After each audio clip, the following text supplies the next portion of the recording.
ശലഭം വീണുമയങ്ങി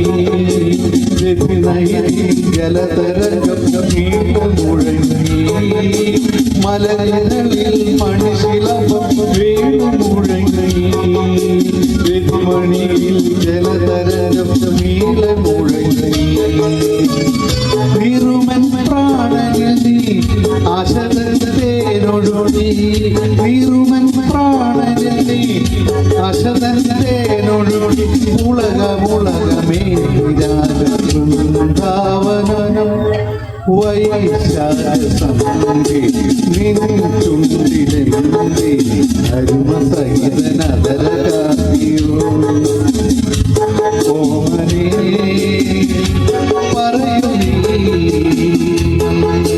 വിണ്ണിൽ നിന്നും പാറി ലാവണ്യമേ വൈശാഖസംഗേ നിൻ ചുണ്ടിലെന്തേ അരുമസഹിതനദരകാത്തിയോ. Thank you. നന്നായിട്ടൊന്ന് കേടിച്ചു. ഈ പൊടിയെടുക്കണമാരില്ല. ആദ്യം ഒരാള് ഒരു പാട്ട് പാടുക എന്ന് പറഞ്ഞാൽ അതൊരു എഫേർട്ടാണ്, അതൊരു ധൈര്യമാണ്, അതൊരു കഴിവാണ്. അല്ലെങ്കിൽ എല്ലാവരും അത് പാടൂലോ. അപ്പൊ നിങ്ങൾ ഈ പൊടി തട്ടണമാരല്ല നന്നായി ഒരു കൈയടിക്കാതെ പലരും അയറ് പിടിച്ചിരിക്കും. ഭയങ്കര ദേഷ്യന്മാര് ഒരു പാട്ട് കേട്ട് ഒരു പാട്ട് പാടി. അപ്പൊ അതല്ല ഇത് ശരി.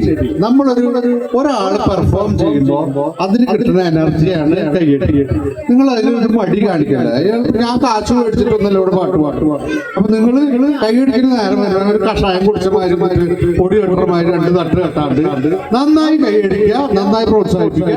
ഇനിയും നമ്മുടെ കുട്ടികൾ പാടും, ആടും, ഡാൻസ് എല്ലാം ചെയ്യും. അപ്പൊ അതിന് നമ്മൾ കൊടുക്കേണ്ടത് നമ്മൾ എൻകറേജ് ചെയ്യാന്ന് പറയും.